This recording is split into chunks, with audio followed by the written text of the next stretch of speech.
شہر کے گنجان آباد علاقوں میں سینکڑوں ایسی بوسیدہ عمارتیں ہیں جنہیں کئی سالوں سے خطرناک قرار دیا جا چکا ہے۔ ہر سال ضلعی حکومت ان عمارتوں کو گرانے کے لیے نوٹس جاری کرتی ہے، لیکن نہ تو انہیں گرایا جاتا ہے اور نہ ہی خالی کروایا جاتا ہے۔ انتہائی خطرناک عمارتوں کو نہ صرف رہائشی مقاصد کے لیے استعمال کیا جا رہا ہے بلکہ ان میں کاروباری سرگرمیاں بھی جاری ہیں۔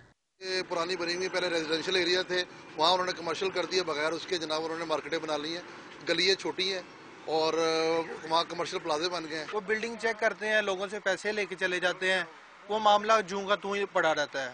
مقامی افراد کا کہنا ہے کہ بوسیدہ عمارات سے زیادہ خطرناک بات یہ ہے کہ ایک ایک مرلے میں کئی منزلہ مارکیٹیں قائم کی جا رہی ہیں جن میں تعمیراتی قوانین کا بھی خیال نہیں رکھا جاتا۔ 3-4 منزلیں وہاں پہ بیٹھ کے وہاں پہ میرا مطلب کاروبار کرتے ہیں۔ 25,000 سے زائد دکانیں جو ہیں مارکیٹ بنی ہے، جس کے اندر ایک ایک مرلے میں 2 مرلے میں انہوں نے پلازے بنائے ہوئے ہیں۔